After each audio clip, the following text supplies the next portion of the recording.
আসসালামু আলাইকুম। এখন আমি আলোচনা করব এম্বোলিজম এন্ড এম্বোলাই। এটা আসলে হেমোডাইনামিক্সের একটি ইম্পর্টেন্ট টপিক।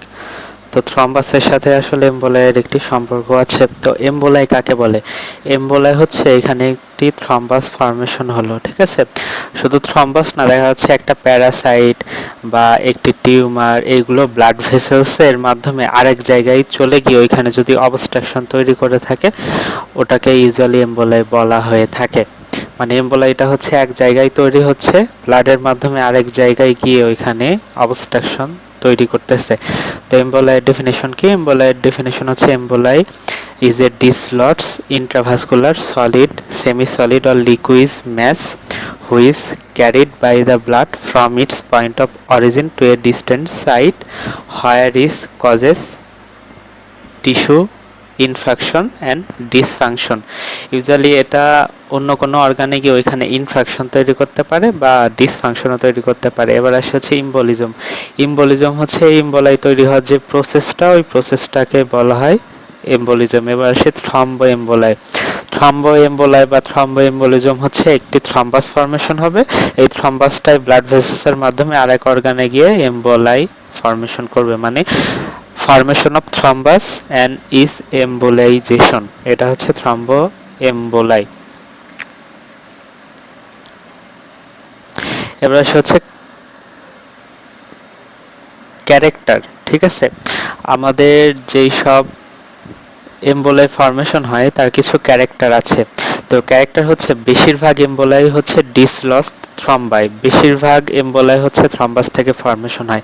দেখা যাচ্ছে আমাদের বডিতে এখানে একটি থ্রম্বাস ফর্মেশন হইলো, ওই থ্রম্বাসটাই ডিসলস্ট হয়ে ব্লাডের মাধ্যমে ওটা পালমোনারি সার্কুলেশনে চলে গেল, ঠিক আছে? তো দেখা যাচ্ছে ডিপ ভেন থেকে পালমোনারিতে চলে গেল। তো বেশিরভাগই হচ্ছে ডিসলস থ্রম্বাই। আদার কি কি টাইপস আছে? আদার টাইপসের মধ্যে আছে ফ্যাট, তারপর গ্যাস এম্বোলাই। গ্যাসের মধ্যে মেনলি হচ্ছে নাইট্রোজেন বাবলস, ঠিক আছে? এছাড়াও বোন ম্যারো, অ্যাথেরোস্ক্লেরোটিক প্লাগের বিভিন্ন ফ্র্যাগমেন্টস, এছাড়া টিউমার ফ্র্যাগমেন্টস, প্যারাসাইট, অনেক কিছু আছে। এগুলো আমাদের এম্বোলাই করতে পারে। তো এগুলো আসলে অক্লুসিভ, মানে অক্লুশন করে থাকে কোনো ব্লাড ভেসেলসকে, ঠিক আছে? তো এই অক্লুশনটা হতে পারে যে কোনো আর্টারিতেই। এদের হচ্ছে যেখানে অরিজিন হয়, অরিজিনের উপরে ভিত্তি করে, মানে যেখানে তৈরি হচ্ছে এই অরিজিনের ভিত্তিতে যে কোনো জায়গায় এরা অক্লুশন তৈরি করতে পারে। যেমন আর্টারিতে করতে পারে, ভেনিউলে করতে পারে, মেনলি আর্টারিতে করে বা আর্টারিওলে করে বেশিরভাগ, ঠিক আছে?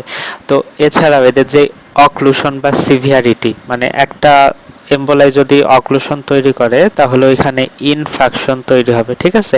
ইনফ্রাকশন বা আদার টিস্যু ডিসফাংশন। তো ইনফ্রাকশন বা আদার টিস্যু ডিসফাংশন ইউজুয়ালি এই তিনটা জিনিসের উপরে ডিপেন্ড করে। একটা হচ্ছে যেই এম্বোলাই ফর্মেশন হচ্ছে ওই এম্বোলাই সাইজ, ইউজুয়ালি এই এম্বোলাইয়ের সাইজ, এছাড়া লোকেশন, ঠিক আছে? এম্বোলাইটা কোথায় অবস্ট্রাকশন তৈরি করতেছে, ঠিক আছে? লোকেশন বা সাইট।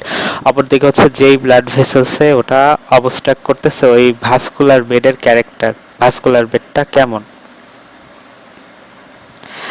এবার আসে হচ্ছে ক্লাসিফিকেশন। তো ইউজুয়ালি ক্লাসিফিকেশন অনেকগুলো বেসিসে ভাগ করা হয়। তো প্রথমে আসে হচ্ছে ফিজিক্যাল স্টেট। ফিজিক্যাল স্টেটের কম্পোজিশনে আসলে মানে এম্বোলিজমটা থ্রি টাইপস। একটা হচ্ছে সলিড, লিকুইড আর গ্যাসিয়াস। তো সলিডের মধ্যে সব থেকে বেশি হচ্ছে থ্রম্বো এম্বোলাই, আমাদের থ্রম্বাস ফর্মেশন হচ্ছে ওটার এম্বোলিজম হচ্ছে। এরপর আসে হচ্ছে ফ্যাট এম্বোলাই, এছাড়া টিউমার ফ্র্যাগমেন্টস আসতে পারে, এছাড়া বোন ম্যারো হতে পারে, তাছাড়া অ্যাথেরোস্ক্লেরোটিক প্লাগের ফ্র্যাগমেন্টস হতে পারে, এছাড়া প্যারাসাইট হতে পারে, ফরেন বডি হতে পারে। এবার সে লিকুইডের মধ্যে মেনলি হচ্ছে অ্যামনিওটিক ফ্লুইড। অ্যামনিওটিক ফ্লুইড আসলে যখন অবস্ট্রাকটিক প্রসিডিউর বা সিজারিয়ান সেকশন বা ডেলিভারি হয় তখন যদি কোনো টিয়ার হয় প্লাজেন্টাল মেমব্রেনে, তাহলে অ্যামনিওটিক ফ্লুইডটা আসলে আমাদের এম্বোলিজম করতে পারে। এবার আসি গ্যাস। গ্যাসের মধ্যে হচ্ছে বাবলস অফ নাইট্রোজেন, মেনলি নাইট্রোজেনটাই বেশিরভাগ আমাদের এম্বোলিজম করে থাকে। তো এবার আসি হচ্ছে অ্যাকর্ডিং টু ইনফেকশনের ভিত্তিতে এম্বোলিজম আবার টু টাইপস, একটা হচ্ছে সেপটিক আর একটা হচ্ছে অ্যাসেপটিক। সেপটিক মানে হচ্ছে ইনফেকশিয়াস আর অ্যাসেপটিক মানে হচ্ছে ব্লেন্ড। ঠিক আছে, আমরা জানি এবার অ্যাকর্ডিং টু লোকেশনের ভিত্তিতে usually three types: arterial, venous and lymphatics. এবার আসি ডিফারেন্ট টাইপস অফ থ্রম্বাস। তো ইউজুয়ালি ডিফারেন্ট টাইপস অফ থ্রম্বাসের মধ্যে আছে হচ্ছে pulmonary thrombus, systemic thrombus, fat thrombus. এবার আসি ডিফারেন্ট টাইপস অফ এমবোলাই। তো ডিফারেন্ট টাইপ অফ এমবোলাইয়ের মধ্যে আছে pulmonary emboli, systemic emboli, fat emboli, air emboli, amniotic fluid emboli. তো প্রথমে আসে হচ্ছে পালমোনারি এমবোলাই। তো পালমোনারি এমবোলাইয়ের প্যাথোজেনেসিসটা কি? পালমোনারি এমবোলাই আসলে আমাদের যদি ডিপ লেগ ভেনে যদি কোনো থ্রম্বাস ফর্মেশন হয়, ওই থ্রম্বাসটা লার্জার ভেনাস চ্যানেল মানে বোঝাইছে এখানে ইনফিরিয়র ভেনা কাভার মাধ্যমে এটা রাইট সাইড অফ হার্টে যাবে। তো আমরা জানি রাইট ভেন্ট্রিকল থেকে পালমোনারি আর্টারি প্রডিউস হয়েছে, ওই পালমোনারি আর্টারির মাধ্যমে ওটা পালমোনারি সার্কুলেশনে যাবে। তো পালমোনারি সার্কুলেশন বা পালমোনারি ভাস্কুলেশনে গিয়ে ওটা বিভিন্ন জায়গায় অবস্ট্রাকশন করতে পারে। মেনলি ওইটা 3 জায়গায় অবস্ট্রাকশন করতে পারে। প্রথমেই করতে পারে পালমোনারি আর্টারিতে। দেখা যাচ্ছে এমবোলাইটা যদি সাইজে অনেক বড় হয় তাহলে ওটা পালমোনারি আর্টারিতে অবস্ট্রাকশন করতে পারে। এছাড়াও বাইফার্কেশনে করতে পারে। দেখা যাচ্ছে আমরা জানি একটা পালমোনারি আর্টারি 2টা ভাগে ভাগ হয়ে ইউজুয়ালি 2টা লাংসে গেছে। তো ওইখানে ওই বাইফার্কেশন যেখানে হয়েছে ওইখানেও করতে পারে। তো বাইফার্কেশনে যদি অক্লুড করে ওটাকে বলা হয় সেডেল এমবোলাই। ঠিক আছে, সেডেল এমবোলাই। এই সেডেল এমবোলাইটা হচ্ছে ঘোড়ার পিঠে যেই স্যাডেল থাকে ওই স্যাডেলের মতো এরকম, এই জন্য স্যাডেল এমবোলাই ইউজুয়ালি বলা হয়ে থাকে। তাছাড়া স্মল আর্টারিসেও করতে পারে। দেখা যাচ্ছে স্মল আর্টারিস অবস্ট্রাকশন করতে পারে। এটা আসলে সাইজের উপরে ভিত্তি করে কোথায় করবে, হয় পালমোনারি আর্টারি, না হয় বাইফার্কেশনে, না হয় স্মল আর্টারিসে। তো ইউজুয়ালি এই একটা এমবোলাই থেকে অনেকগুলো এমবোলাই প্রডিউস হতে পারে। দেখা যাচ্ছে লাংসে একটি এমবোলাই হলো অনেক বড়, ওই বড় এমবোলাইটা আসতে মানে ইউজুয়ালি ফ্র্যাগমেন্টেশন হয় অনেকগুলো মাল্টিপল ছোট ছোট এমবোলাই ফর্মেশন করতে পারে। তো যখন অনেকগুলো ছোট ছোট এমবোলাই ফর্মেশন হয় তখন পালমোনারি হাইপারটেনশন ডেভেলপ করে। অপরদিকে প্যারাডক্সিক্যাল এমবোলাই হতে পারে। দেখা যাচ্ছে এখানে যখন আমাদের রাইট সাইড অফ হার্টে যাচ্ছে, রাইট সাইড অফ হার্টে কোনো সেপ্টাল ডিফেক্ট আছে। দেখা যাচ্ছে আর্টেরিয়াল সেপ্টাল ডিফেক্ট বা ভেন্ট্রিকুলার সেপ্টাল ডিফেক্ট। তো আর্টেরিয়াল বা ভেন্ট্রিকুলার সেপ্টাল ডিফেক্ট থাকলে এগুলো আমাদের লেফট সাইড অফ হার্টে চলে আসছে। তো লেফট সাইড অফ হার্ট থেকে এটা আমাদের সিস্টেমিক ব্লাড ভেসেলসে চলে যাচ্ছে। তো সিস্টেমিক ব্লাড ভেসেলসে চলে যাচ্ছে এই কারণে এটাকে বলা হয় প্যারাডক্সিক্যাল এমবোলাই। ইউজুয়ালি আমাদের এই ভেন থেকে সিস্টেমিক ব্লাড ভেসেলসে চলে যাচ্ছে, এটাকে বলা হয় প্যারাডক্সিক্যাল এমবোলাই। তো আমরা একটা ফিগার দেখি, যে এখানে দেখতে পাচ্ছি একটি পালমোনারি এমবোলিজম। ঠিক আছে, এটা হচ্ছে একটি পালমোনারি আর্টারি, এটার বাইফার্কেশনে হয়েছে যে সেডেল টাইপ। ঠিক আছে, এটা হচ্ছে একটি saddle type of pulmonary embolism.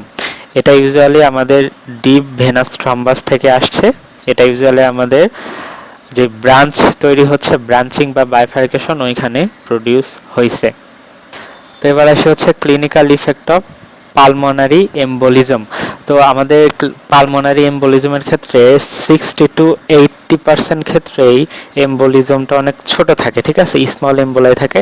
তো এত ছোট এমবোলাই থাকে, এটা আসলে ক্লিনিক্যালি সাইলেন্ট থাকে, এগুলো আসলে অর্গানাইজেশন হয়ে যায়। দেখা যাচ্ছে এটা হচ্ছে ব্লাড ভেসেলস, এই ব্লাড ভেসেলসে অর্গানাইজেশন হয়ে ভাস্কুলার ওয়ালের সাথে ইউজুয়ালি অ্যাডহেয়ার করে অর্গানাইজড হয়ে যায়। ঠিক আছে, ইউজুয়ালি কোনো ক্লিনিক্যাল ইফেক্ট তৈরি করতে পারে না। তো অর্গানাইজড হতে পারে, আবার এগুলো ছোট ছোট এখানে জালের মতো ওয়েবও সৃষ্টি করতে পারে। ঠিক আছে, ইউজুয়ালি ওয়েবও সৃষ্টি করতে পারে।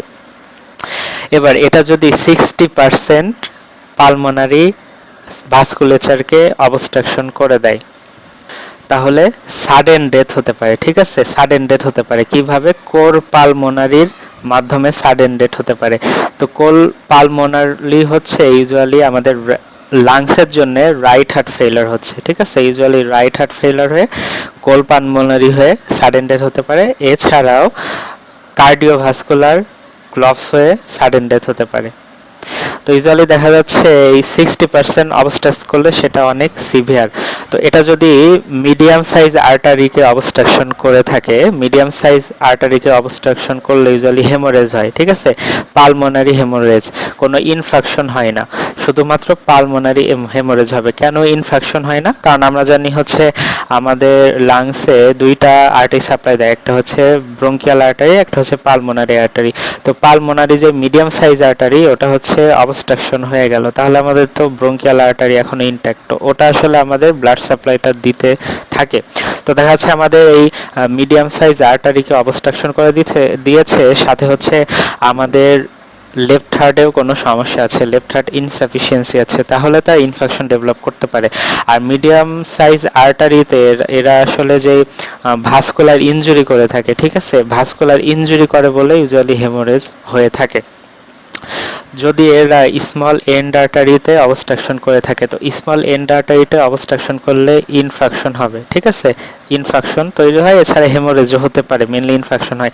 মাল্টিপল এমবোলাই, দেখা যাচ্ছে একটা এমবোলাই থেকে অনেকগুলো মাল্টিপল এমবোলাই ফর্মেশন হচ্ছে, তো এই ক্ষেত্রে ইউজুয়ালি পালমোনারি হাইপারটেনশন তৈরি করে থাকে, ঠিক আছে, পালমোনারি হাইপারটেনশন করে, এছাড়াও রাইট হার্ট ফেইলারও করে দিতে পারে অনেকগুলো এমবোলাইয়ের মাধ্যমে।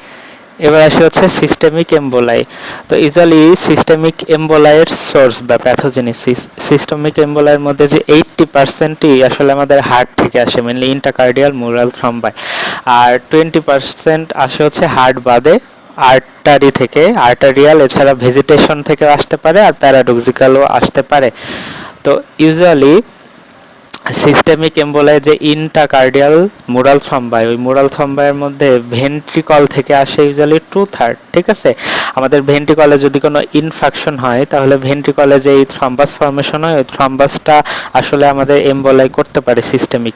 আর বাকি 1/3 আসে ইউজুয়ালি আমাদের যে আট্রিয়াম থাকে, ওই আট্রিয়াম থেকে, ইউজুয়ালি অ্যাট্রিয়ামে যে অ্যাট্রিয়াল ফিব্রিলেশন বা ডাইলেটেশন হয়, ওর মাধ্যমে যে থ্রম্বাসটা ফর্মেশন হয়, ওইখান থেকে আমাদের ইন্টাকার্ডিয়াল থ্রম্বাই ফর্মেশন হতে পারে। বাকি 20% আসে আর্টারিয়াল ভেজিটেশন, প্যারাডক্সিক্যাল। ভেজিটেশন মানে আমরা জানি হার্ট ভালভের থ্রম্বাস, প্যারাডক্সিক্যাল মানে বললামই যদি ভালভের ডিফেক্ট থাকে তাহলে ইউজুয়ালি সিস্টেমিকে চলে আসে ডিপ ভেন থেকে কোনো থ্রম্বাস। আর আর্টারিয়াল থেকে আসে ইউজুয়ালি অ্যাথেরোস্ক্লেরোটিক প্লাগের মাধ্যমে, এছাড়াও আর্টারিয়াল অ্যানিউরিজম, ঠিক আছে, আর্টারিয়াল অ্যানিউরিজমের মাধ্যমে বিভিন্ন থ্রম্বাস ফর্মেশন হয়, থ্রম্বাসটা আসতে পারে। এবার আসে ক্লিনিক্যাল ফিচার বা ক্লিনিক্যাল ইফেক্ট। ইউজুয়ালি 70 থেকে 75% ক্ষেত্রে এরা গ্যাংগ্রিন করে থাকে লোয়ার এক্সট্রিমিটিতে, ঠিক আছে, লোয়ার এক্সট্রিমিটিতে এরা 75% ক্ষেত্রে গ্যাংগ্রিন করে থাকে। এছাড়া 10% ক্ষেত্রে ব্রেনে আমাদের ভাস্কুলেশনটা, মানে ভাস্কুলার যে সাপ্লাই, ওটা অবস্ট্রাকশন করে দেয়, মেনলি হচ্ছে মিডিল সেরেব্রাল আর্টারি, ঠিক আছে। ইউজুয়ালি মিডিল সেরেব্রাল আর্টারি যদি ড্যামেজ করে থাকে বেশিরভাগই, তাইলে ইউজুয়ালি সাডেন ডেথ হতে পারে মিডিল সেরেব্রাল আর্টারি। তো এটা মিডিল সেরেব্রাল আর্টারি ছাড়া অন্য আর্টারিকেও অক্লুড করতে পারে। ইউজুয়ালি ব্রেনে 10% করে থাকে, ওর মধ্যে যদি মিডিল সেরেব্রাল আর্টারিকে অবস্ট্রাক্ট করে দেয় তাহলে সাডেন ডেথ হতে পারে। এছাড়াও আমাদের বিভিন্ন অর্গানে ইনফেকশন করতে পারে, যেমন কিডনি, স্প্লিন, ইন্টেস্টাইন, এইগুলো হচ্ছে হাই ব্লাড সাপ্লাই আছে, এই জন্য এখানে ইনফেকশন তৈরি করতে পারে। এছাড়া আপার এক্সট্রিমিটিতে রেয়ার, তেমন যায় না, বাট মাঝে মধ্যে ইনফেকশন তৈরি করতেও পারে। এবার আসে হচ্ছে ফ্যাট এম্বোলিজম, ঠিক আছে। তো ফ্যাট এম্বোলিজমটা আসলে কিভাবে হয়? ফ্যাট এম্বোলিজমটা হচ্ছে আমাদের যে লং বোন আছে, লং বোনের যদি কোনো ফ্র্যাকচার হয়ে যায়, তাহলে লং বোনের যেই বোন ম্যারো থাকে, ইউজুয়ালি ফ্যাটি বোন ম্যারো, ঠিক আছে, ফ্যাটি বোন ম্যারো, আমরা জানি লং বোনের ইউজুয়ালি ফ্যাটি বোন ম্যারো থাকে, তখন কি হয়, এই ফ্যাটি বোন ম্যারোটা মানে fat globules, usually fat globules আর বোন ম্যারো, ঠিক আছে, দুইটা একসাথে ইউজুয়ালি আমাদের সার্কুলেশনে চলে আসতে পারে, এসে আমাদের অবস্ট্রাকশন করে এম্বোলিজম করতে পারে, যে প্যাথোজেনেসিসে চলে আসি।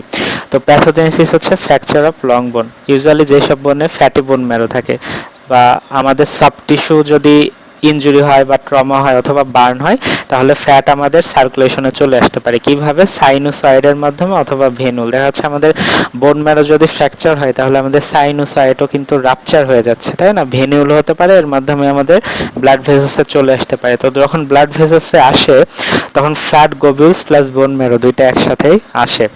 তো ইউজুয়ালি প্রথমে যখন আসে তখন বোঝা যায় না, ইউজুয়ালি 1 থেকে 3 দিন পরে, ঠিক আছে, 1 থেকে 3 দিন পরে সাইন সিমটমস প্রডিউস করে থাকে।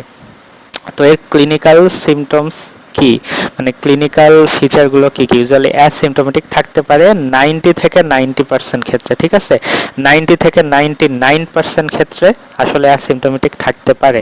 এছাড়া 1% ক্ষেত্রে একটি সিনড্রোম তৈরি করতে পারে যাকে বলা হয় ফ্যাট এম্বোলাই সিনড্রোম। তো 1% ক্ষেত্রে যে ফ্যাট এম্বোলাই সিনড্রোম তৈরি করে, ওই সিনড্রোমে কি কি হয় দেখে নি। প্রথমে হচ্ছে পালমোনারি কিছু সিমটমস করতে পারে। কি কি করতে পারে?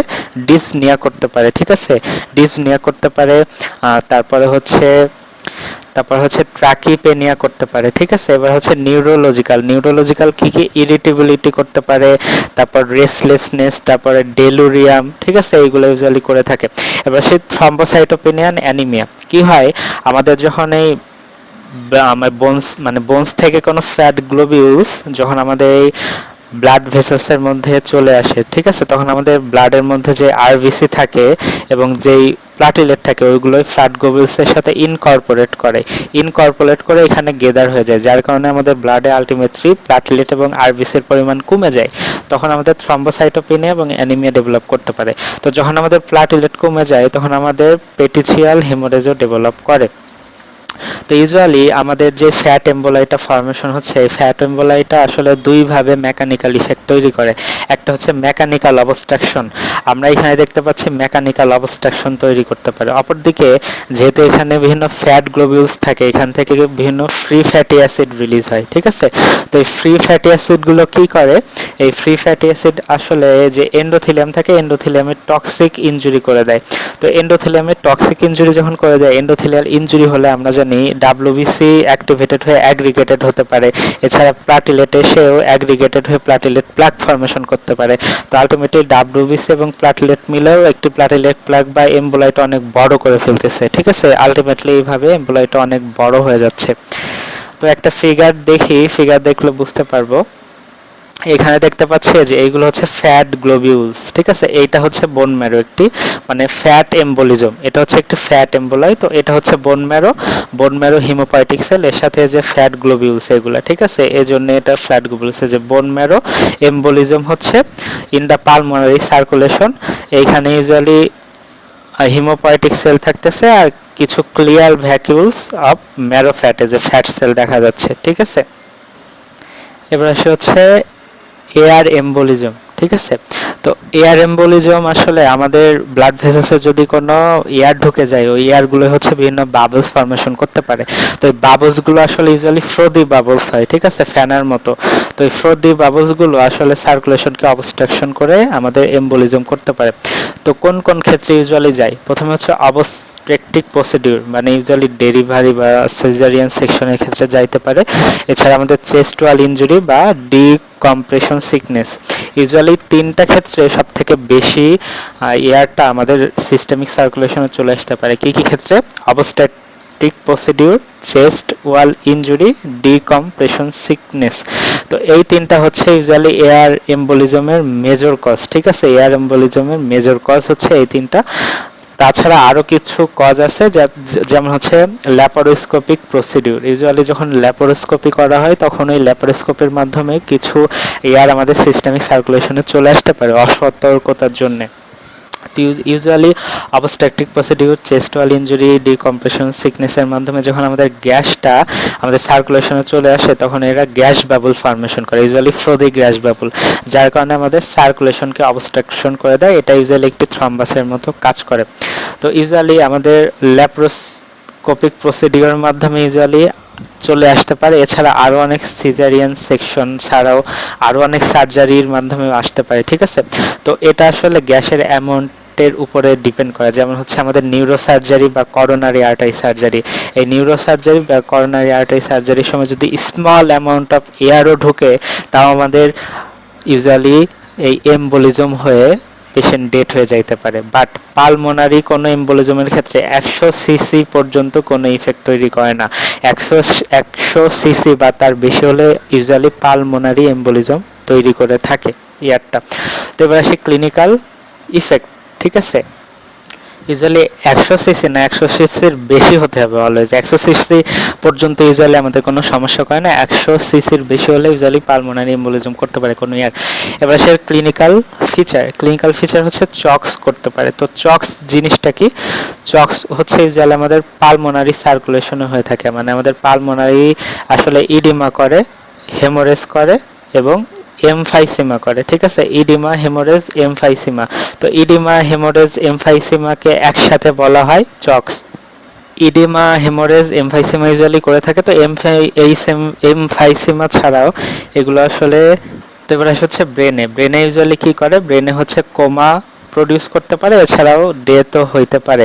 এরপর হচ্ছে ক্যাশন ডিজিজ ইন ক্রনিক কেস। যদি অনেক দিন ধরে থাকে তাহলে ক্যাশেস ডিজিজ হতে পারে। দেখা যাচ্ছে একটা পার্সন বারবার এই ইয়ার এম্বোলিজম প্রডিউস করতেছে, যার কারণে তার ক্যাশন ডিজিজ হতে পারে। তো ক্যাশন ডিজিজের একটি স্পেশাল ক্যারেক্টারিস্টিক্স ফিচার আছে, ঠিক আছে? ওরা হচ্ছে ইসকেমিক নেক্রোসিস করতে পারে স্কেলেটাল সিস্টেমে। মেনলি আমাদের লং বোনের হেডে করতে পারে, যেমন হচ্ছে আমাদের ফিমার, ঠিক আছে? ফিমারের হেডে করতে পারে, টিবিয়ার হেডে করতে পারে। এছাড়া আমাদের যে হিউমেরাসের হেডে ইসকেমিক নেক্রোসিস করতে পারে, ফিমার, টিবিয়া, হিউমেরাস। তো ক্যাশন ডিজিজের আরও একটা ফিচার আছে, ওটা আমি ক্যাশন ডিজিজে আলোচনা করব। তো এবার আসে হচ্ছে অ্যামনিওটিক ফ্লুইড এম্বোলিজম। তো ইউজুয়ালি অ্যামনিওটিক ফ্লুইডটা এম্বোলিজম হয় যখন কোনো অবস্ট্রাকটিভ প্রসিডিউর করা হয়, ঠিক আছে? দেখা যাচ্ছে অবস্ট্রাকটিভ প্রসিডিউর করার মাধ্যমে অ্যামনিওটিক ফ্লুইডটা বা কোনো ফিটাল টিস্যু ইউজুয়ালি ম্যাটারনাল সার্কুলেশনে চলে আসে। দুইভাবে আসতে পারে, একটা হচ্ছে প্লাজেন্টাল মেমব্রেনের রাপচার হলে, আর একটা হচ্ছে ইউটেরাইন ভেনিউলে যদি রাপচার হয়, দেখা যাচ্ছে ইউটেরাইন ভেনের মাধ্যমে চলে আসে, যার কারণে অ্যামনিওটিক ফ্লুইড এম্বোলিজম করতে পারে। তো অ্যামনিওটিক ফ্লুইডের কিছু ক্লিনিক্যাল ফিচার আছে, যেমন এরা হচ্ছে ডিসনিয়া করতে পারে, সায়ানোসিস করতে পারে। সায়ানোসিসটা ইউজুয়ালি অনেক ডিপ হয়ে থাকে, মেনলি ডিপ সায়ানোসিস করে থাকে। এছাড়া হাইপোটেনসিভ শক করে দেয়, ডিসইমিনেটেড ইন্টারভাস্কুলার কোয়াগুলেশন করে, সিজার বা কনভালশন করতে পারে, কোমাও করতে পারে, পালমোনারি ইডিমা করতে পারে। তো ইউজুয়ালি এই ক্ষেত্রে আমাদের হচ্ছে ফিটাল টিস্যু, কোন কোন ফিটাল টিস্যু আসলে আসতে পারে অ্যামনিওটিক ফ্লুইড এম্বোলিজমে? ইউজুয়ালি স্কোয়ামাস সেল আসতে পারে ফিটাল স্কিন থেকে, এছাড়া ল্যাঙ্গু হেয়ার মানে হেয়ার আসতে পারে, এছাড়া ফ্যাট আসতে পারে ভার্নিক্স সেরোসা থেকে, এছাড়া মিউসিন আসতে পারে, যে মিউসিনটা ফিটাল রেসপিরেটরি বা গ্যাস্ট্রো ইন্টেস্টাইনাল ট্র্যাক্ট থেকে আসতে পারে। তো এইগুলো ইউজুয়ালি ম্যাটারনাল পালমোনারি ভাস্কুলেটরে পাওয়া যায়।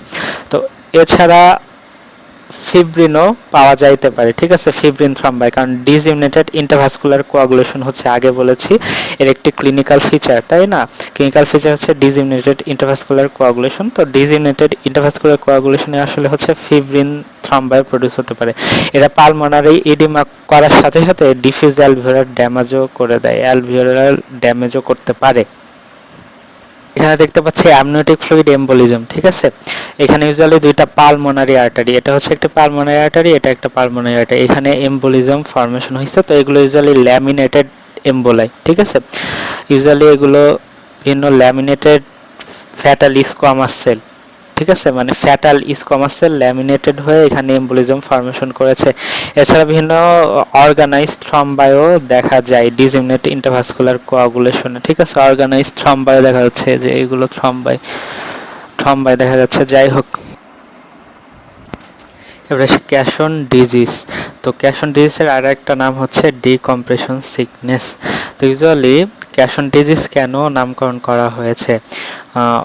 1880 সালের দিকে বা ওই টাইমে ইউজুয়ালি কিছু লোক একটি ব্রিজ কনস্ট্রাকশনের কাজ করত। তো এই ব্রিজ কনস্ট্রাকশনের জন্য যেই জলযানটা ইউজ করা হইতো, মানে পানির নিচে, ওই জলযানের নাম ছিল ক্যাশন।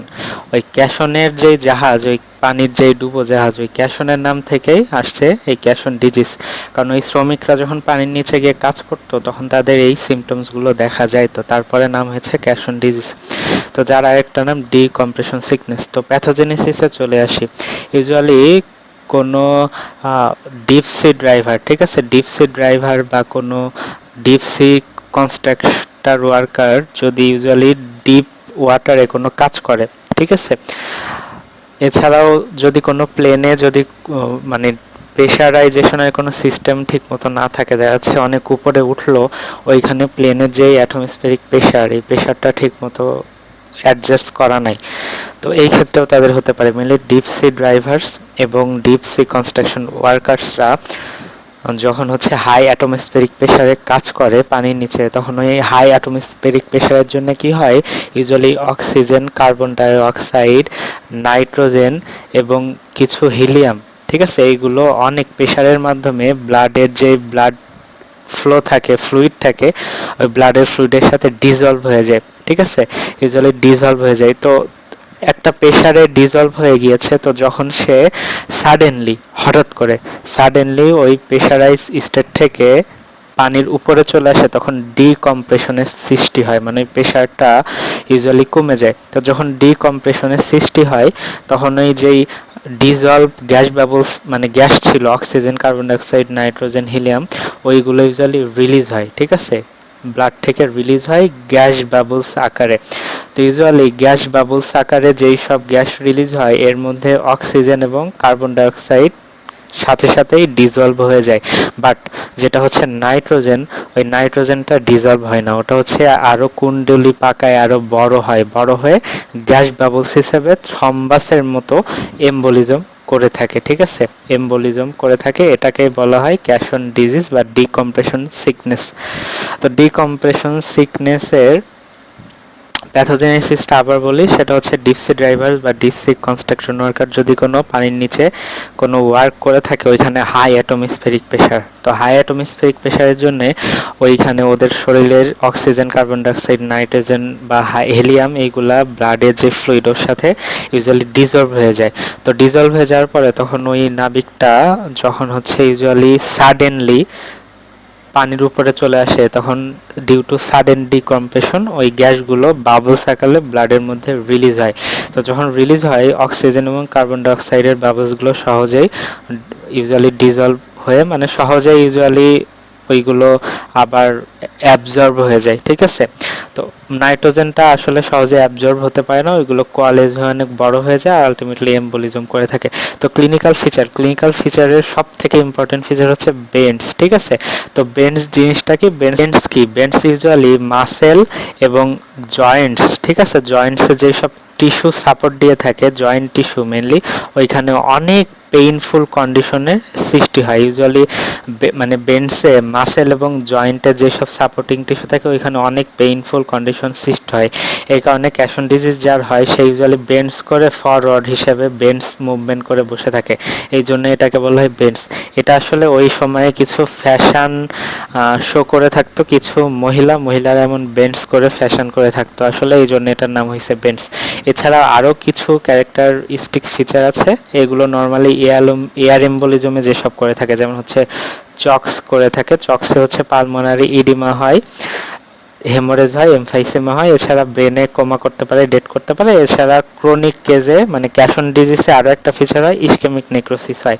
কোথায়, ইউজুয়ালি ফিমারে হয়, টিবিয়া হয়, হিউমেরাসে, ফিমারের হেডে হয়, মানে সবগুলো বোনসের হেডে হয়ে থাকে। এবার সে নেক্সট কোশ্চেন, সেটা হচ্ছে সোর্স অফ পালমোনারি থ্রম্বাসের সোর্স হচ্ছে deep leg vein, superficial varicose vein, pelvic vein, deep cup vein. এবার সোর্স অফ সিস্টেমিক এমবোলাইয়ের মধ্যে ইউজুয়ালি হার্টের মধ্যে আর্টারি, তারপর ভেন্ট্রিকল এবং যেসব ভালভ আছে মানে ভেজিটেশন, ওইখান থেকে আসতে পারে। এছাড়া আর্টারি থেকে ইউজুয়ালি আসতে পারে অ্যানিউরিজমের ক্ষেত্রে, হ্যাঁ, এছাড়া অ্যাথেরোস্ক্লেরোটিক প্লাগ, অ্যানিউরিজম আর অ্যাথেরোস্ক্লেরোটিক প্লাগের ক্ষেত্রে আসতে পারে। এবার সোর্স অফ এয়ার এম্বোলিজমের সোর্স এখানে আগে পড়েছি, obstructive procedure, chest wall injury, decompression sickness and laparoscopic procedure, এগুলো হচ্ছে এয়ার এম্বোলিজমের সোর্স। এবার আসে লাস্ট টপিক, সেটা হচ্ছে ডিফারেন্স বিটুইন থ্রম্বাস এবং এমবোলাই, ঠিক আছে, থ্রম্বাস এবং এমবোলাইয়ের ডিফারেন্স। তো ডেফিনেশন আমরা জানি, থ্রম্বাস হচ্ছে একটি সলিড বা সেমি সলিড ম্যাস, যেটা হচ্ছে কার্ডিওভাস্কুলার সিস্টেম বা সার্কুলেশনের মধ্যে তৈরি হবে কনস্টিটিউয়েন্টস অফ স্ট্রিমিং ব্লাডের দ্বারা। আর এমবোলাই ডেফিনেশনটা মাত্রই বললাম, composition, thrombi always solid and semi solid. R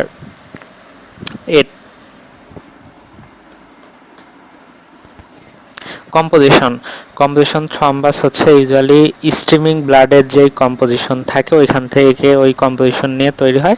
R এম্বোলা usually fat নিয়েও তৈরি হতে পারে, গ্যাস নিয়েও তৈরি হতে পারে, এছাড়া স্ট্রিমিং ব্লাডের কনস্টিটিউয়েন্টস নিয়েও তৈরি হতে পারে। সাইট থ্রম্বাই যেখানে তৈরি হয় সেখানে ইউজুয়ালি এটা স্টে করে, আর এম্বোলা হচ্ছে ট্রাভেলস করে থাকে ইউজুয়ালি সার্কুলেশনের মাধ্যমে। অ্যাটাচমেন্ট থ্রম্বাই ব্লাড ভেসেলের সাথে অ্যাটাচ থাকে, এম্বোলায় থাকে না। কনসিস্টেন্সি থ্রম্বাই আসলে সলিড বা সেমি সলিড, আর এম্বোলা ইউজুয়ালি সলিড হয়ে থাকে, লিকুইড হয়ে থাকে, গ্যাসিয়াস হয়ে থাকে। ক্লিনিক্যাল ইফেক্ট থ্রম্বাই হচ্ছে লেস সিভিয়ার, ঠিক আছে, আর এম্বোলা হচ্ছে মোর সিভিয়ার বা মোর ডেঞ্জারাস ইফেক্ট তৈরি করতে পারে। That's all about embolism.